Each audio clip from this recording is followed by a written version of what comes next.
I'm not flickering? Yeah, you're not flickering at all. It looks Oh, that's good. Maybe the sun flares stopped. I don't know. Oh, God, they're the back. Oh, no. You shouldn't have said Oh, anything. my God. As soon as I started streaming, they started. I got to figure out what that is. And I just did a Skype update. We've got to test Discord this week. Yeah, we do. We're going to do that. So everybody listening on Twitch or whatever, or watching on Twitch, we're going to get this fixed, I promise. Whatever happens, we're going to get it fixed. I promise I'm not losing power in my house. No, it's all me. It's whatever update Skype did. It's interfering with OBS for some reason, and I can't figure out why or what's happening. Stupid Skype. We got to get rid of Skype. Yeah. That's what we need to do. Get rid of Skype. Just throw it in the trash. Whew. All right. Well, here we go.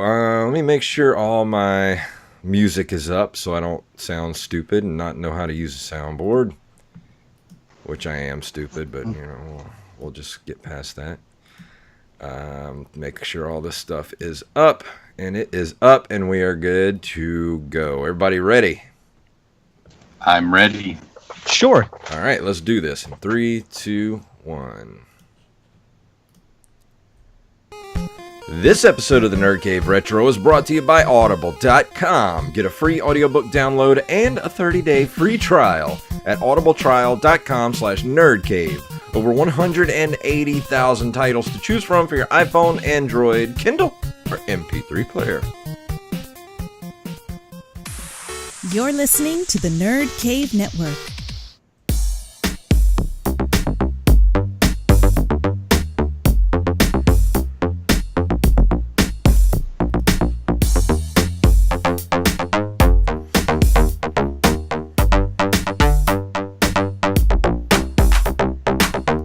Greetings, programs, and welcome back to another episode of the Nerd Cave Retro Show. My name is Jason Robbins.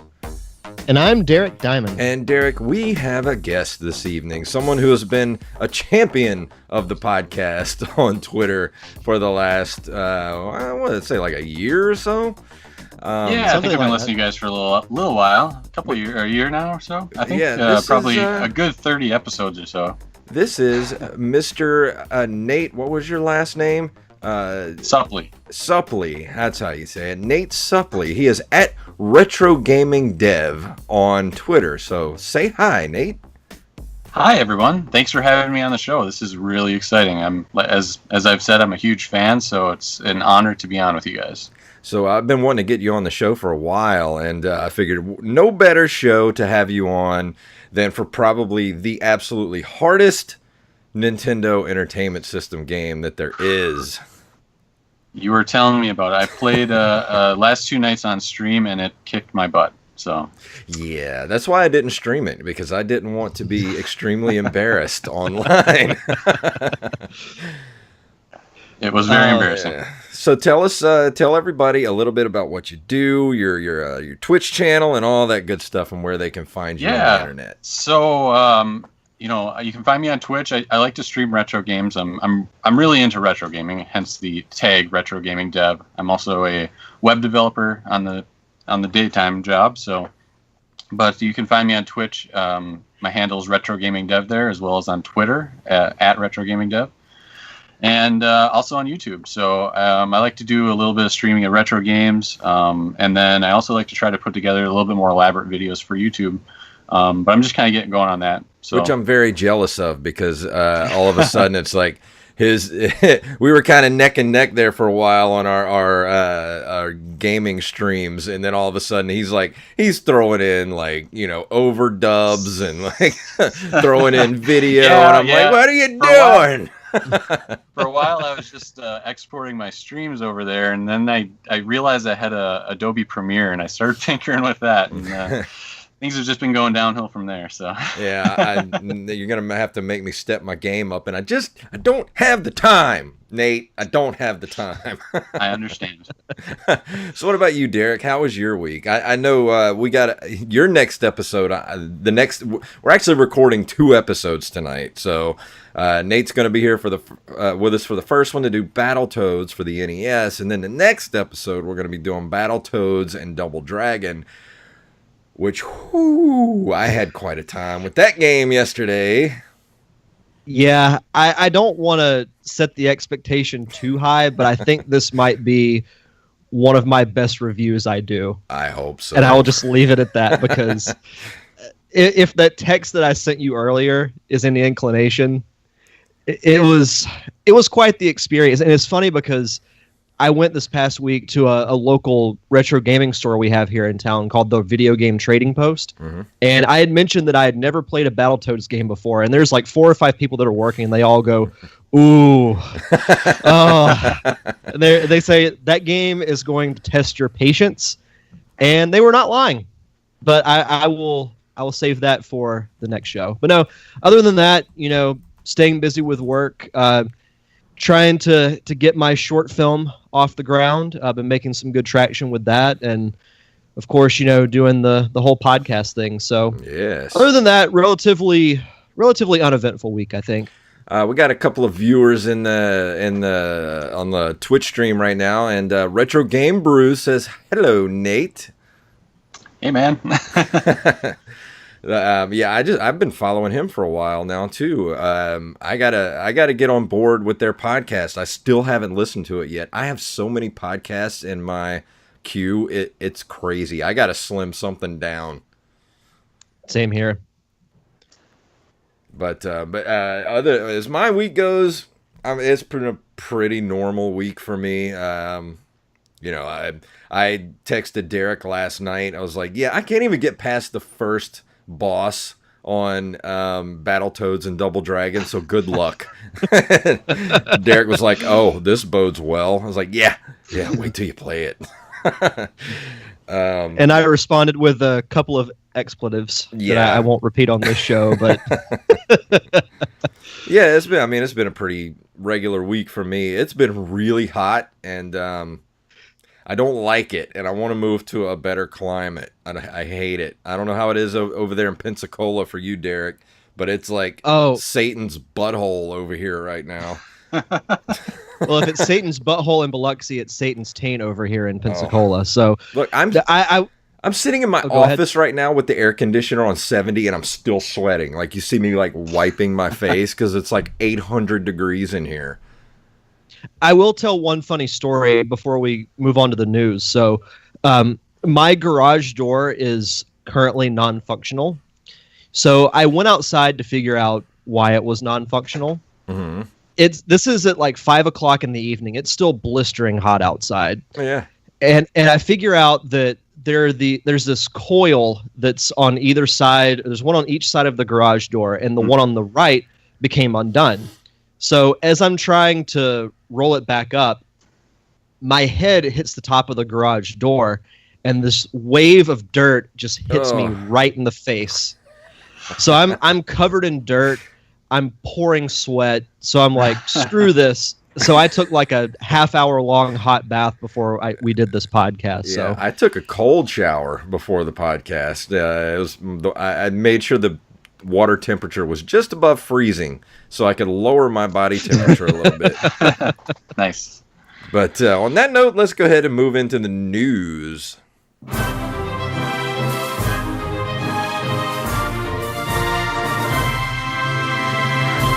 Coming to us from Variety.com, Nintendo Switch piracy can get you banned fast, says prominent hacker.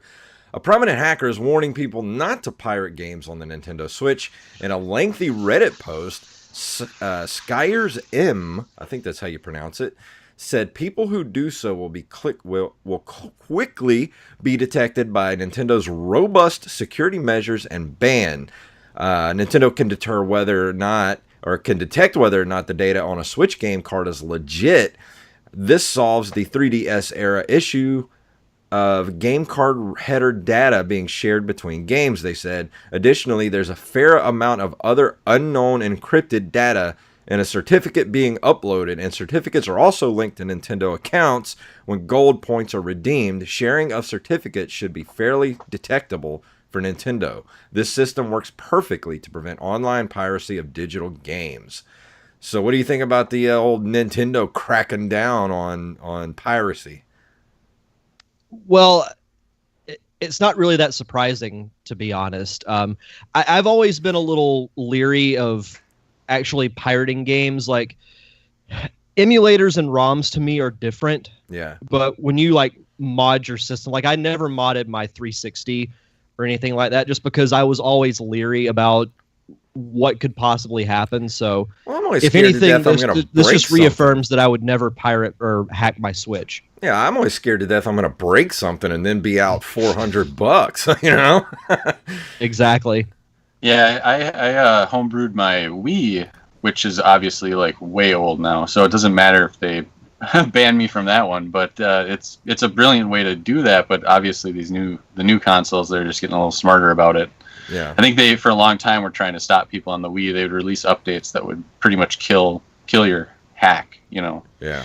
Well, Well, so they're just catching up with us. I can see, like hacking your old systems like a Wii and Wii U and stuff like that. I don't really think they care too much about all that, but anything new, and Nintendo is they're pretty bullish on stopping piracy and which is weird because they're bullish on piracy, but they kind of almost invite hacking because they put like little hidden messages and stuff everywhere inside the hardware and things like that. So that's kind of a juxtaposition, if you ask me. Yeah. If I were them, I would put little like trolling type messages hidden away in systems just to have a little bit of fun, with hackers. But as I said, if anything, this reaffirms that I would never have my Switch hacked. Not that I would do it anyway, but much like Nate said with the newer consoles, they're getting a lot smarter with trying to prevent hacking. Yeah. Well, this next story I put in especially for you, Derek. I thought you would get a kick out of this. I had a feeling that you did.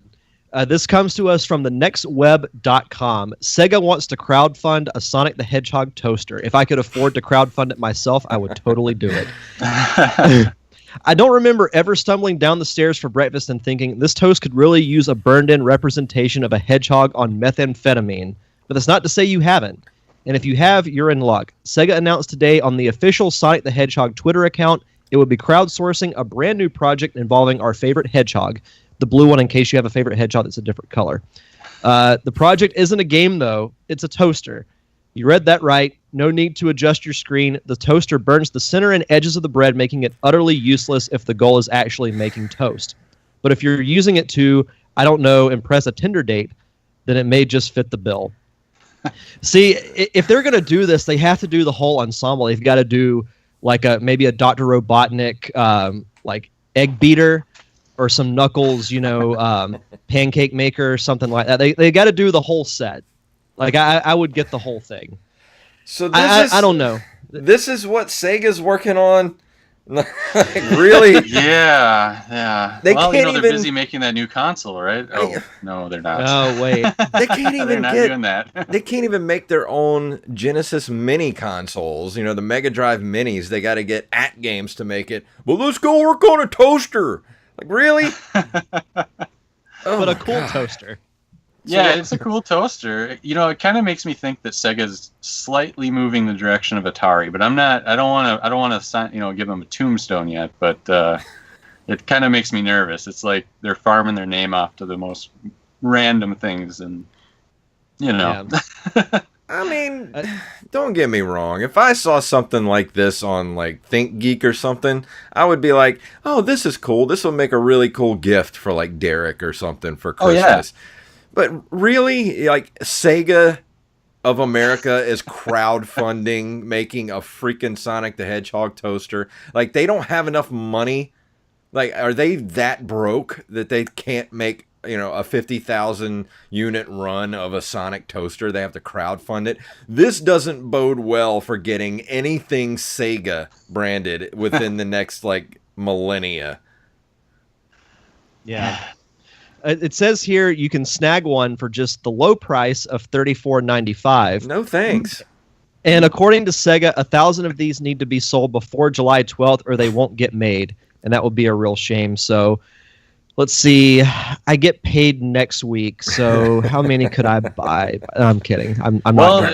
it looks like they're up to 663 sold. So you only need to buy like 300 and some more. So.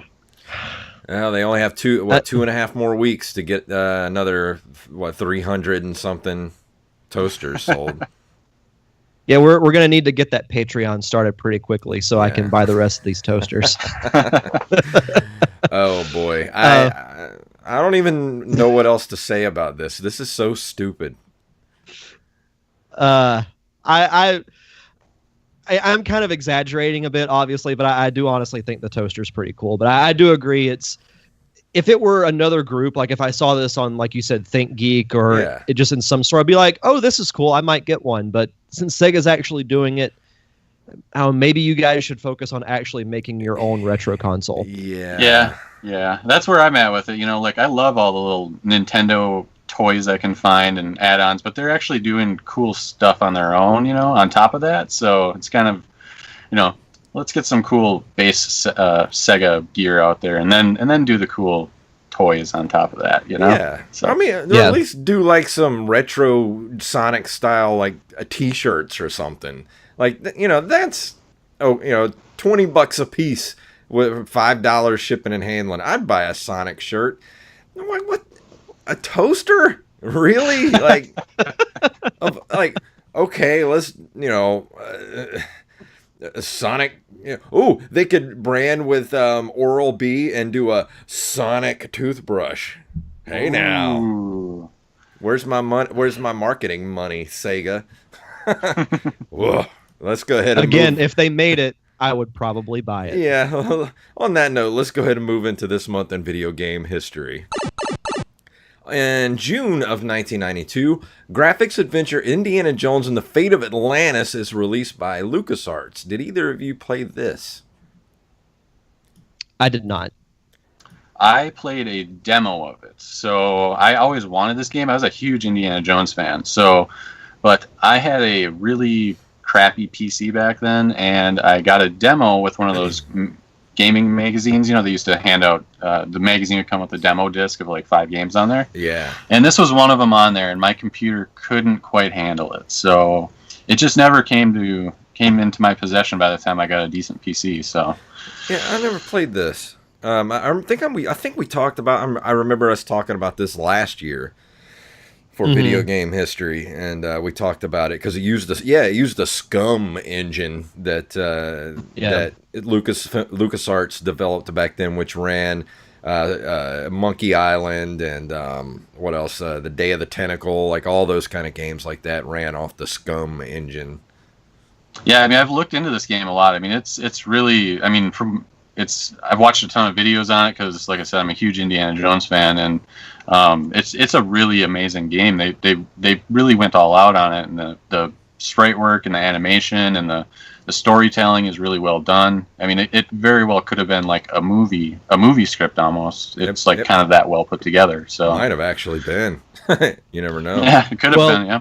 It actually says here that the story was written by Hal Barwood and Noah Faustine, who had rejected the original plan to base it on an unused movie script.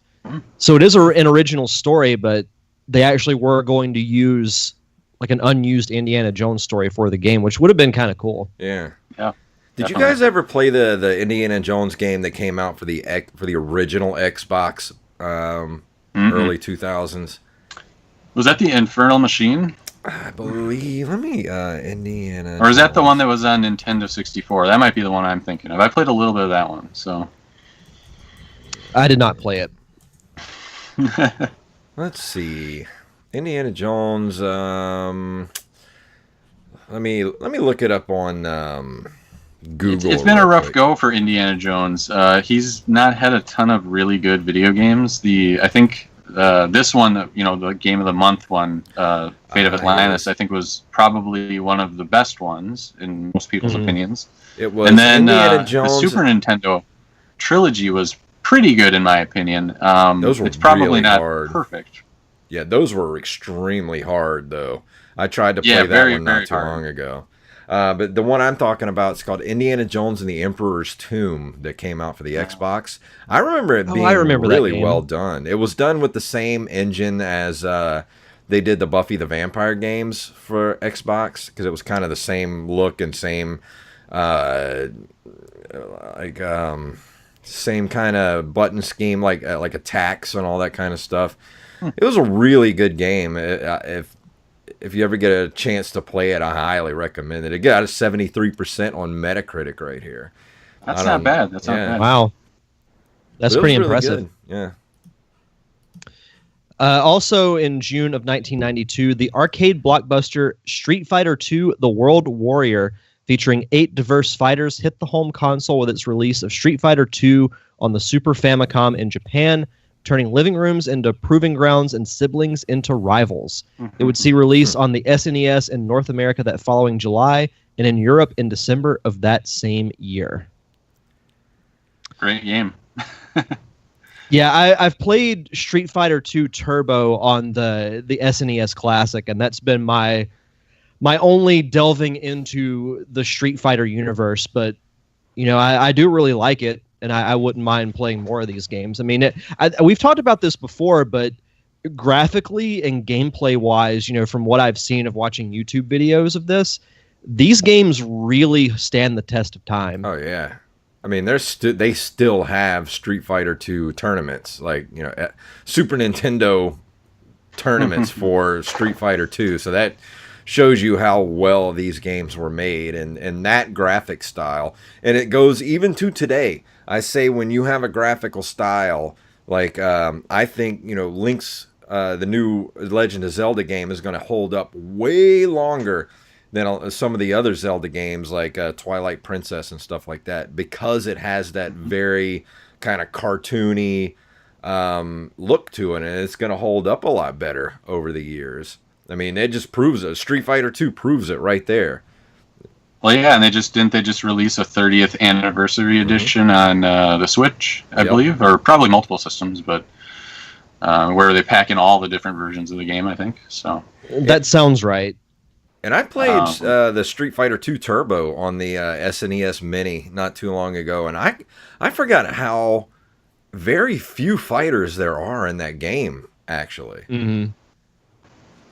Yeah, it's you're right. You know, compared to some of the later versions in like the later Capcom fighting games, there isn't actually that many choices. It feels pretty limited, but it plays really well. And back in the day, it was like, you know, it was the best thing in town, pretty much. Yeah. That when Street Fighter 2 Turbo came out, especially, my buddy had Street Fighter 2, and we didn't know any better. The arcade at the time, you couldn't even pick the boss characters, so we were like, you know, used to that. So you only had 8 fighters, and then when Street Fighter 2 Turbo came out, it was just mind-blowing that you got these 4 extra characters that you could never access before. Yeah. Nowadays, though, 12 characters seems like nothing, you know.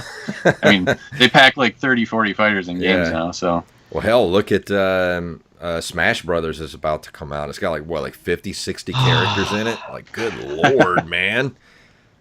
And they can keep adding more. Yeah. Yeah, a little side note, the Street Fighter 30th Anniversary Collection did come out for the Switch. It came out in late May. It's got 12 Street Fighter titles that include Street Fighter 1, 2, 3, and the Alpha series. Wow. Nice. Yeah, but nobody wants to play Street Fighter 1. Let's face it. That game is awful. Bad game. That game is terrible. Like, it's crazy how they went from Street Fighter 1, which was like just one of the most awful fighting games of all time, to Street Fighter 2, which they now have like 85 different versions, and people are still having tournaments about it today. Like, that's just crazy to me. No, it is insane. I'm surprised it went on to a Street Fighter 2, to be honest. So yeah, exactly. How it's kind of like Mega Man. Like, the first one was kind of a flop, and like they actually had to make a Mega Man 2, and the team that made it in their off time because they liked it so much. They didn't even get paid for it. They just made it because they wanted to. Let's go ahead and move into 1993.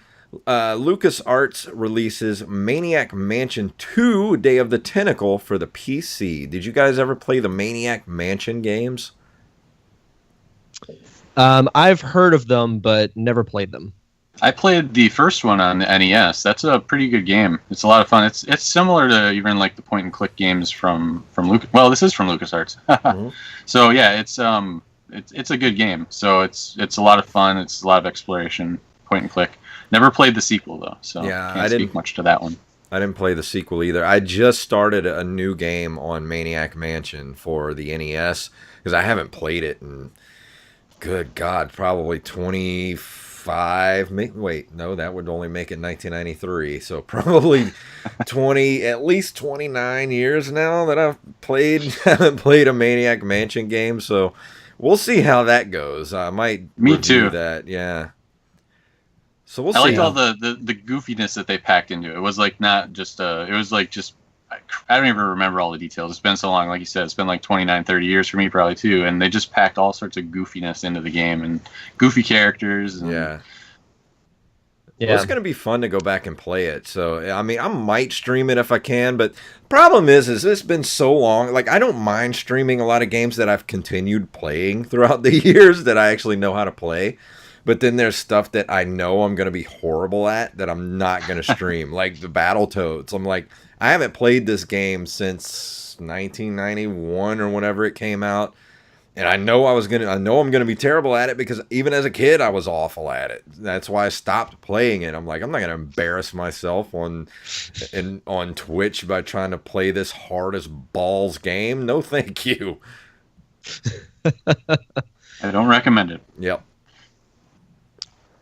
Moving on, also in June of 1993, Nintendo releases The Legend of Zelda: Link's Awakening for the Game Boy. It was the best-selling handheld game in the series. Did either of you guys ever play Link's Awakening? No, I did. Oh, what? No, actually, yes, I did for a bit. I actually bought that Game Boy. That Link's Awakening was the pack-in game for it. But like we've talked about before, Game Boy really wasn't my thing, so I really didn't play it too much. I love this game. It's one of my favorite Zelda games, to be honest. It's essentially I don't know if I can't remember in the timeline if it's actually a true sequel to Link to the Past, but I believe it is. Mm-hmm.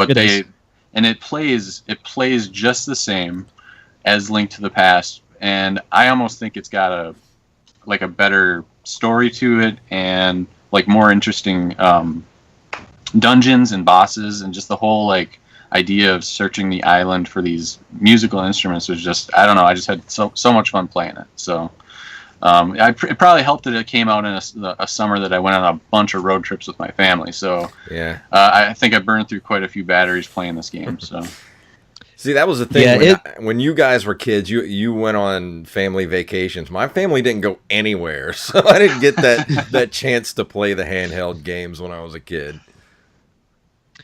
No, I mean, Nate summed it up perfectly. That this game has, and I think this is going to be a game that I'll probably review. It might actually be my next one after Battletoads. I'll have to think about that. But this game has its own unique charm to it because it doesn't take place in Hyrule. It's got interesting characters. There are a lot of little subplots in their own way. And it does follow that Zelda formula, but with it being in such a different environment, different atmosphere, different characters, mm-hmm. It was almost refreshing in a way. So this is one of the most underrated, I think, Zelda games in the entire franchise. Like, I feel like maybe because it was for the Game Boy that it doesn't really give the credit it deserves. But, I'd put it, it's borderline top 5 favorite Zelda game for me. Yeah, it's me too. Really, really good. I wish they would remake it. So, I would love that.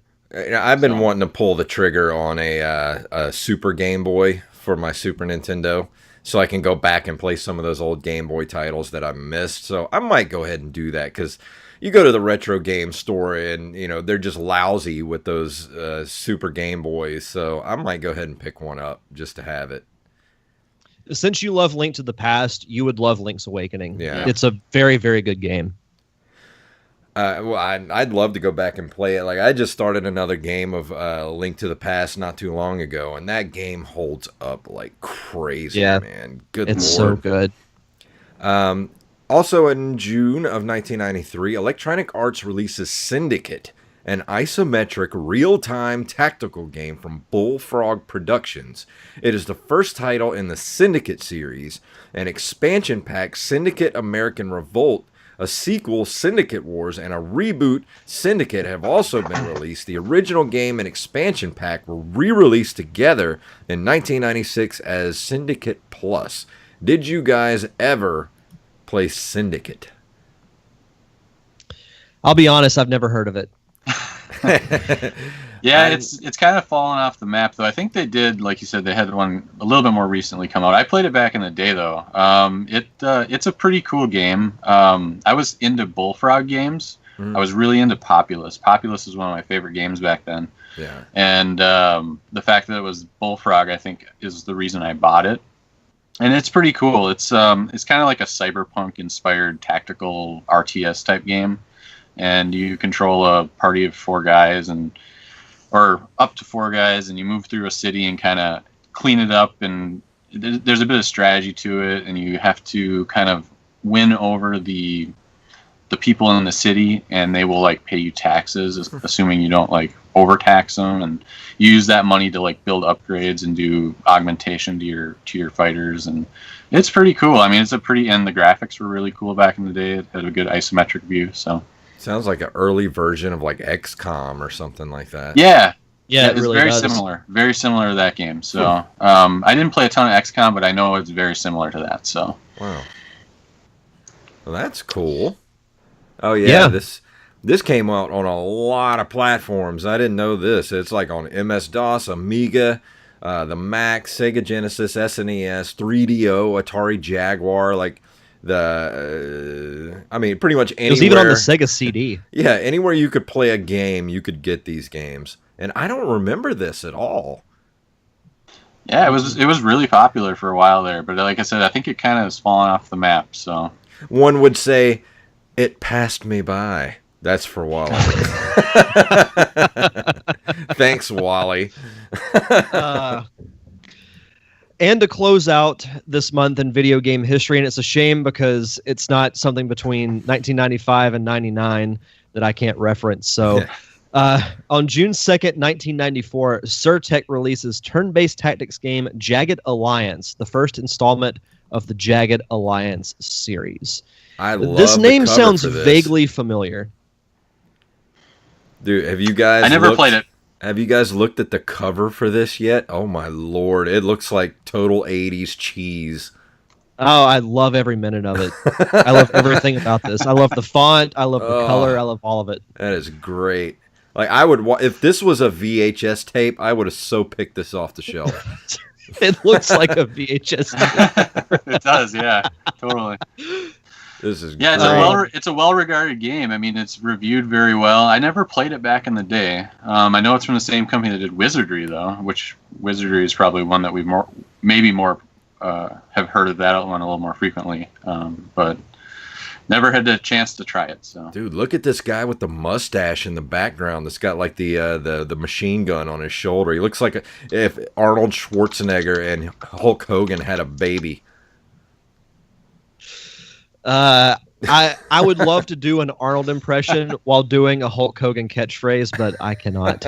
I'm not even going to try it. Say your prayers, eat your vitamins. There you go. What you gonna do? That was perfect. When the Hulkamania runs wild on you.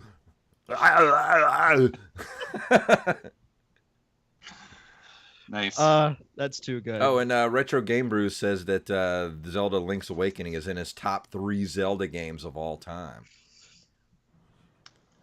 I wouldn't really argue that. Nope. I would not argue that at all. I think I'll do that. That's probably what I'm going to get. I'll go ahead and get a Super Game Boy and pick up Link's Awakening. You know what? I wonder if my Game Boy is still at my mom's house somewhere. With that game, because that was the only game I had for it. Well, I think I might pull the trigger on that. Like my next review after Battletoads will be Link's Awakening. Yeah, I think I might go ahead and do Maniac Mansion then for my next one after this. I got to do something that's a little less anxiety-inducing. I'm getting old. I you can't and me handle both. it. But Derek, we're about to go into our review for tonight. So please tell everybody how they can get a free audiobook and a 30-day free trial from Audible. Please. Absolutely. So for you, the listeners of the Nerd Cave Retro podcast, Audible is offering a free audiobook download with a free 30-day trial to give you the opportunity to check out their service. And I actually had a book recommended to me by one of our listeners, Mr. Sean White. He reached out to me on Facebook, and I'll read this real quick. He said, "Hey man, enjoy the Nerd Cave Retro show you and Jason do. I've been collecting for 5 years now, so the content you guys put out is right up my alley. I actually found out about Audible through Nerd Cave Retro, and why I'm messaging you from one fellow gamer to another, I think you would enjoy this audiobook." And the book that he sent me is called Masters of Doom by David Kushner. It's narrated by Will Wheaton. Will Wheaton. I've downloaded it. I've started it, and hopefully 2 episodes from now, I will have a nice review of this book. So thank you, Sean, for the awesome recommendation. But Audible's got a ton of books. They have gaming books. They have World of Warcraft, Gears of War, Mass Effect, Halo. If you're a romantic, they have romance novels. They have mystery, fiction, nonfiction, sci-fi, any genre you can think of. There's no excuse for you not to have Audible because they have everything. And whether it's a 20-minute commute to and from work, or if you've got a road trip, it's a great service to have, to be able to continue to read without having to sit down and actually read a physical book, because a lot of us don't have time to do that. Cough myself, cough. To download your free audiobook today, go to audibletrial.com/nerdcave. Again, that's audibletrial.com/nerdcave for your free audiobook download and free 30-day trial. And tonight we're going to be talking about...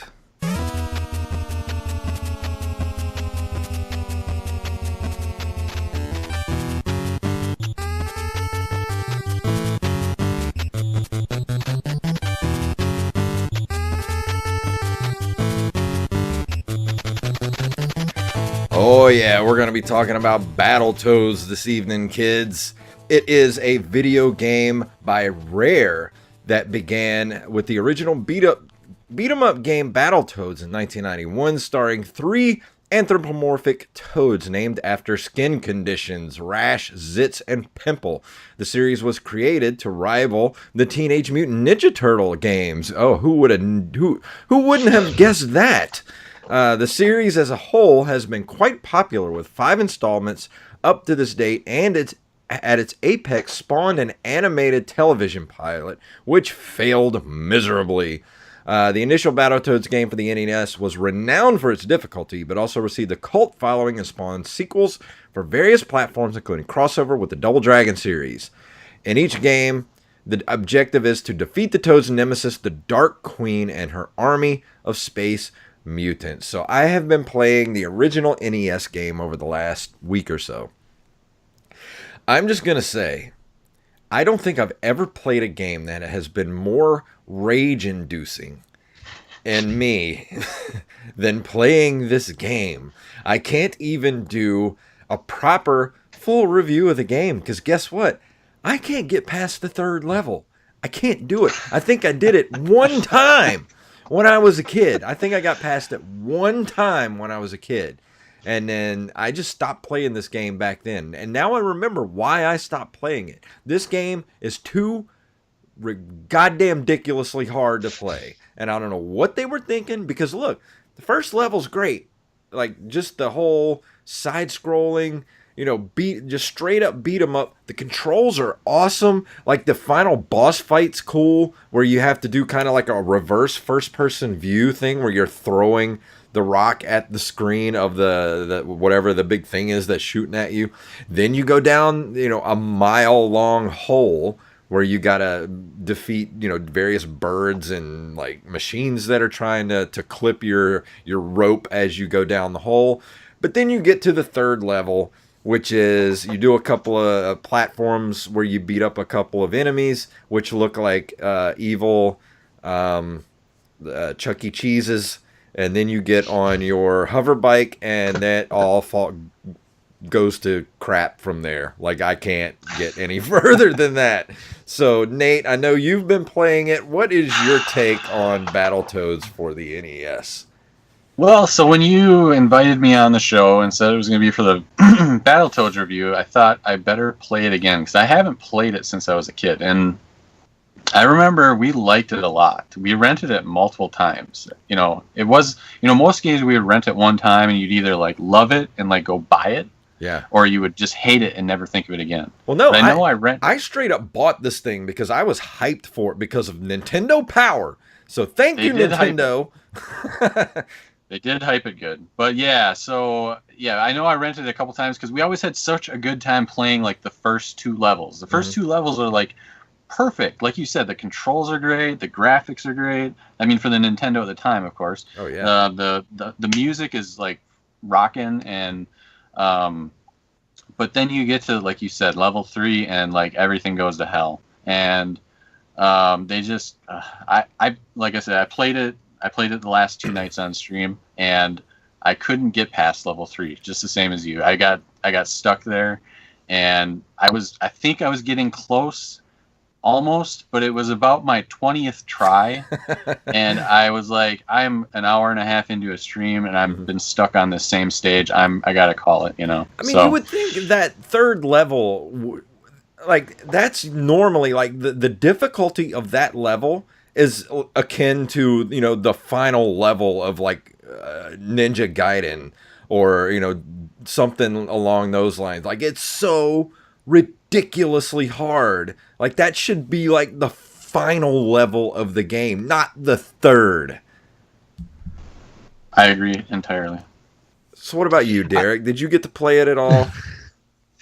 I did watch, as far as the NES game, I did not, but I did watch, I've watched some gameplay over the last couple of days, and I've specifically paid attention to this, third level that everyone was talking about, and I watched it, and I was like, nope, not gonna happen. Just, I will say the boss fight you were talking about, where it's almost like a skewed first person view. Something similar was done with Turtles in Time for the Super Nintendo when you fought the Shredder in level 1 when you're in the Technodrome, and I instantly had flashbacks to that. So, I remember hearing about Battletoads back in the day, and I always thought, I thought it was not a knockoff, but similar to the Ninja Turtles, but never got into the game. But I do remember reading about how insanely difficult it was. Well, and the thing is, it's not difficult because of like broken controls or anything like that. Like, the controls are great. Like, the gameplay plays great. It's just, it's way too hard. And I didn't even have the reflexes as a child to be able to get through this level. Like, it's just, the difficulty is just ramped up way too high for this thing. Like, I don't know who programmed this game originally, but I'd like to get them on the show and be like, what was wrong with you? Really? Yeah, they really went over the top. So, but like you said, that should be like the last level, or towards the end, maybe the last 2 levels of that. But so I did break a rule of mine last night on stream, and because I was so frustrated, I went and found some Game Genie codes, and I skipped level 3. Oh man, and I didn't even think. You know of that. what? Level 4 is it is nearly as rage-inducing as level 3. Not quite. I didn't beat it. But I was already frustrated at that point. But it doesn't get any easier. I skipped to level 4. I skipped to level 5. They're all super hard after that. It's one of those things. I know if I had like months of time to like invest in learning all of the very specific tricks to every level, I could probably eventually beat it. But it's it's crazy. I guess it's been about a year or 2 ago. I used to watch a lot of the James and Mike Mondays streams that they would do, and they did Battletoads. Like, it was about a year or so ago, and they actually did. I don't remember if they finished the game or not, or they might have gotten to like the last level or something like that. And they were both just like in a rage by the time they got to the end of it, because they were switching off, trying to get to the end of this game, and like that's the last time I really thought about this game until they announced it like last week. They're doing a new version of it, I guess, coming up in the next couple of years from Rare for the Xbox 360, or not 360, but the Xbox One. And I got to thinking a lot about this game, and there's a lot of nostalgia and stuff for this game. It's got its cult following and all that kind of stuff, but it kind of made me think about, do you think this game is popular because of the notorious difficulty that it had back in the day, or do you think that it got a pass because it looked so good? Because this is a really good looking game, and like I said, the game looks great, it controls great. It's just you have to have ninja-like reflexes to be able to play this game all the way through. So what do you think the nostalgia factor for this game is? Because I can guarantee you 99 out of 100 kids who got this game for Christmas or saved up their lawn cutting money to buy this game, 99 out of 100 didn't even get past that third level. I guarantee you, maybe one kid out of 100 actually played this game all the way to the end. So what do you think that nostalgia factor, what is the factor of that nostalgia factor? I'll let Nick go first. Well, the thing is, I was thinking about it too, much like you. It's kind of when you actually get down to the game itself, it's a pretty generic, like totally like 90s, attitude type thing. It's got mutant frogs, and their names are Pimple and Zitz and Rash. It's totally that 90s dude thing. So I'm surprised that people remember it quite so favorably, but I think it is probably a lot to do with, at least the people that played it on the NES, is that it was so dang difficult. It was out of the blue. It was you're cruising along having like the best time in the world on level 1 and 2, and then all of a sudden you are slapped in the face. Yeah. And I got to imagine that there's many people out there who they might not even remember it, but like I don't know. For me, I went back and played it, and I started playing. I'm like, this game is so great. Why do so many people hate it? And then I get to level 3 and things go south. So I think many people just had this memory burned into their brains of how hard it was, and it's probably a lot to do with it, in my opinion. So Joey Image is in the chat room. Hello, Joey. And he said there is a 12-minute Battletoads speed run on YouTube. I have to watch this. Oh my God. There's no way. Like, you have to be... That's got to be a computer or something that can beat this game in 12 minutes. Yeah, it can't be real. Yeah, it can't be. But I do think they did eventually. The later versions that came out, I do think they turned the difficulty down a little bit. I don't think, and I didn't play any of the other games, so I can't speak to this. But I was reading that, I think the Genesis and the Super Nintendo versions, I think they toned it down a little bit. I don't know if it was. They might still be really difficult, but I don't think they went quite as insane on them. So that might help too. So, the first experience might have been bad, but if you liked it enough, you might have tried the Genesis one and maybe had not quite such a bad experience with it. So, well, that's the thing. Yeah.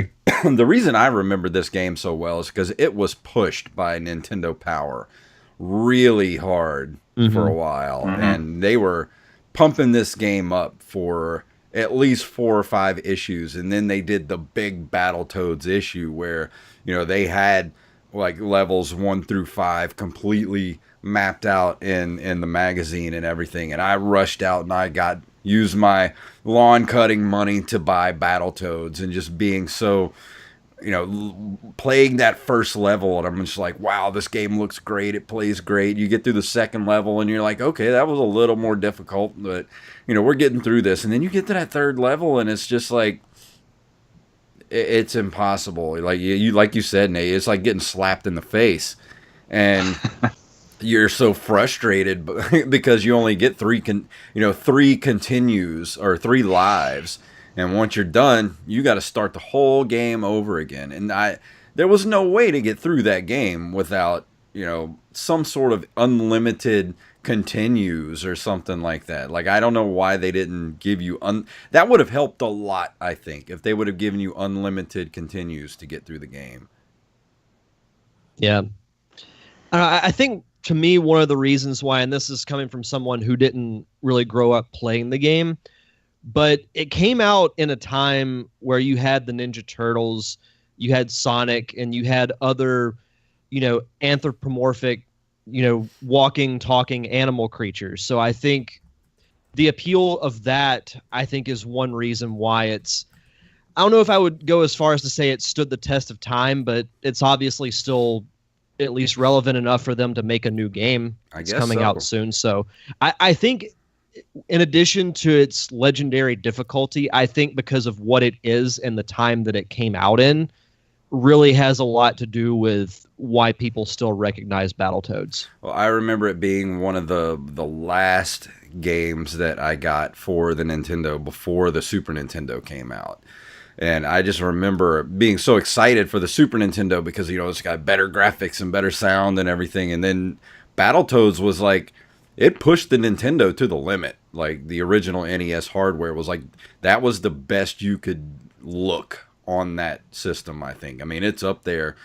As hard as the game is, I think it is probably one of the best looking games for the Nintendo. It's just, it's hard as crap and you can't play it. Yeah. It's unplayable. Yeah, they had some really good art in there. So like you'd have these if you haven't watched it, those you'd have a special attack. So you'd like punch, normal punch, and then all of a sudden your hand would turn into this giant animated like fist that would like knock the guys across the screen, and it like had this really like nice crunching crack sound. And and they also brought in some other stuff, and I don't know if it was inspired by Golden Axe, but they even have like rideable mounts in the first level that like immediately made me think of like Golden Axe when I played it again the other night. And it's like they brought in all these really great elements. They like brought everything together to like make this like perfect beat 'em up game, and they like, kind of messed up on the pacing of it, I guess. So yeah.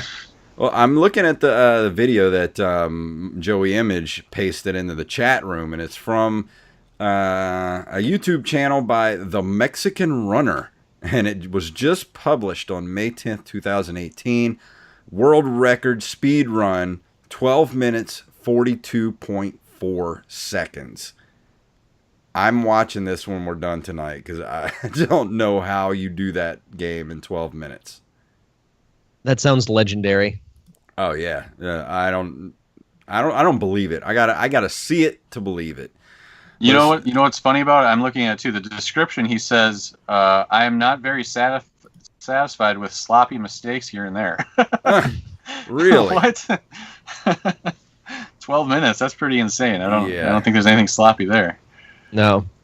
I mean, I don't even feel comfortable giving this game like a number. Like out of 10, I don't even feel comfortable giving it a rating because I can't even play the game, really. I mean, I play the first 3 levels. Like, how am I supposed to give it a grade? I mean, it's a cool game to have for your collection. I say if you're a Nintendo collector, or you come across it at somewhere in really nice condition, or even like, I would love to have this a complete in-box copy of this because the art, the box looks great. Like the art, the game art looks great. I mean, it's not something I'm gonna play ever. Like, this isn't one of those games, and that's the thing. As hard as Ninja Gaiden is, and I've never been able to defeat the final boss. I can get to the final boss, I just can't defeat him. But there's something about that game that has intrigued me for 30-something years that I'll keep playing it until I defeat it before I die. But I have fun playing that game because it's so fast-paced and, like, you learn all the little tricks and secrets that, you watch some of the speedrunners and you learn how to do some of the tricks that they do. And it's really fun to do. But a game like this that there's just, I don't know, I don't have fun being punched in the face with difficulty, basically. I like to be, massage me into the difficulty. Like, give me a little bit of easy levels first. Like, ease me into the difficulty. And that's exactly what Ninja Gaiden did perfectly.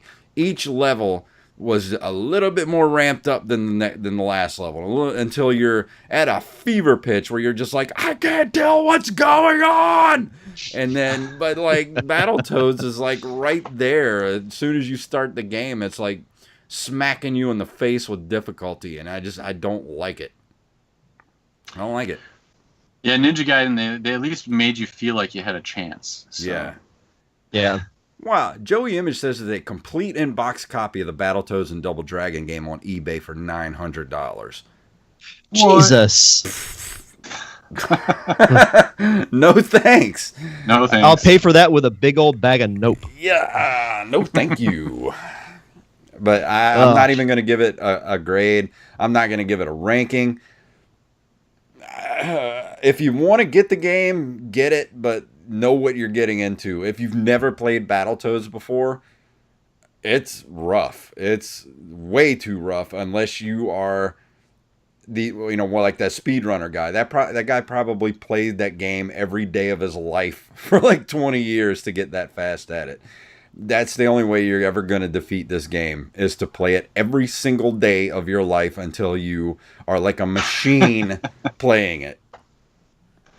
So if I were to ask you what you rank this on a scale of 1 to 10, your answer would be yes. Yes. There's a scale, and there are numbers on it, yes. Yeah, that's about right. So that's all I got to say about it, unless you guys got anything else you want to ask about it, or, Nate, if you have any parting words for Battletoads. Well, I have this speed run up in the background, and I'm noticing that he used a bunch of warps. So I think the game has, and it's coming back to me now that I do remember warps? these. It has some warp zones or warp ways to warp ahead, kind of like Mario Brothers did. Really? So that might be part of his success. So I think he managed to skip past the speeder bike level pretty quickly with a warp. So. We'll have to keep that in mind when I play it again. I might have to play it one more time if now that I know there's actual warp zones. That would have been helpful, Yeah, right? Rare, thanks. Let us know. Put some green pipes in next time. Let us know there's warps around. Jeez. Lord. Oh, man. But that's all I got on it, though. Derek, anything else you want to throw in before we get out of here tonight? I'll save my Battletoad thoughts for next week. Awesome. I can't wait to hear what you got to say about that game. Oh, jeez. Oh, boy. Well, Nate, thank you for coming on the show again, man. It's been great having you. Yeah, absolutely. Here. Thank you for having me on. This was a lot of fun, and I really appreciate that you guys would give me a chance to come on and be part of one of my favorite podcasts. So. Yeah, and I definitely wanted to give you a chance to push your Twitch channel, because you do some really good videos, especially on YouTube and stuff like that. So if you haven't checked out Nate at Retrogaming Dev, please do. He's on Twitter, he's on Twitch, he's on YouTube. Anywhere else that you'd like for people to follow you at? No, that's about it. If you get me on Twitter and those other channels, you'll pretty much see most of what I'm doing out there. So that's pretty awesome. So thank you so much. Oh, thank you're you. very welcome. We'll have to do this again very soon. So Derek, what you got coming up for the Derek Diamond experience this week? So this past Friday, I got to do a special Facebook Live episode with a couple of local filmmakers here in Pensacola. If you want to check out the video version, that's on my Facebook page at facebook.com/DDiamondPodcast. And the audio version will be available this Thursday on iTunes, Spotify, and all podcasting platforms. And if you want to follow the show on Twitter and Instagram, just go to @DDiamondPodcast. New episodes come out every Thursday on all podcasting platforms. And for the Pop Culture Palette, we just released probably one of my favorite episodes we've done in a while. I haven't laughed. It was this really hard. good. I haven't laughed that hard in a while. And I, went into a fake nerd rage, which I hope everybody understands that I'm only serious 10% of what, when I go into a nerd rage. So it's actually episode 180. and it's entitled 48 Inches to Ride. So if you're interested in the pop culture palette, head over to pcpradio.com or at PCP Show on Twitter. We also have a Patreon if you are a PCP Show listener and you would like to help us out. Go over there to that Patreon at patreon.com/PCP Show. And me and Derek have to talk about doing one for the Nerd Cave Retro here. We keep talking about it and we never do it. We need to do it. Yes. Do it. So, yes. I will say, as someone who's listened to the Pop Culture Palette since almost the beginning, that was one of my favorite episodes you guys have done. I was actually laughing out loud multiple times throughout the episode, especially the whole Robin Hood song, like the Disney movie, which I use to troll people all the time. It's so good. I troll my wife daily with that song. She hates it. And it's probably going to be in the divorce papers one day. She's like, why are you getting divorced? Because he keeps singing that stupid Robin Hood song all the time. Dude. Robin Hood, little John walking through the forest. Oh, she hates it when I do that. But guys, we're going to go ahead and get out of here. Let me go ahead and play this music here and walk us out the door. If you would like... Oh, wait. Hold on. Before I do that, I forgot. We got some listener email. I almost forgot. Let me put a little bed of music here. Let me find something nice here. Oh, yeah, there we go. This comes from Derek Bryant on Facebook. He says, I have to tell you that what Battletoads means to me. I played NES music for my son when he was in the womb. The Battletoads theme got the most reaction. After he was born, the theme song still got the most reaction. So for his first birthday, we threw him a Battletoads party. He is 2 now and still loves the theme. And he sent us some pictures, and I forgot to ask him if he'd let us post them on the actual Nerd Cave page, but it's like he's got his little son there, and he's got like this green cake with the Battletoads logo and stuff on it. It's awesome. So I told him, I was like, you're the best dad ever. And he's got a fantastic name, too. Yeah. But yeah, that's pretty cool, man. Like yeah, absolutely. Who plays Battletoads music for their kids? Like that's must have loved the game then. Yeah. So that's awesome. More power to you if you love that game. So, wow. But yeah, Derek Bryant's has been a listener for a while. He always sends us cool stuff on Facebook. So thank you, Derek, and send us more stuff and cool, funny pictures like that. But yeah, I'll go ahead and play this here. And now we're leaving. If you would like to email us, you can email us at nerdcaveretro@gmail.com. We are at nerdcaveretro.com. We're on Instagram and Twitter at nerdcaveretro, at jfunktastic, at Derek_Diamond. Follow Nate at retrogamingdev. And we're also on Facebook at facebook.com/nerdcaveretro. So Derek, please tell them what it's all about. Excuse me, princess.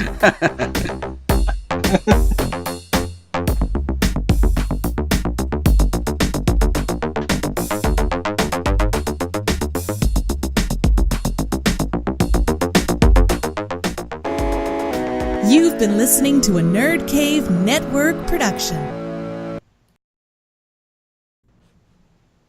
Alrighty, so thank you for everybody that watched us on Twitch. We're gonna take about a 10-minute break, and then we'll be back with the next week's episode. We'll be talking about Double Dragon or Battletoads and Double Dragon. So I'll let everybody in the chat room know we will return in 10 minutes for the next episode. See you guys soon.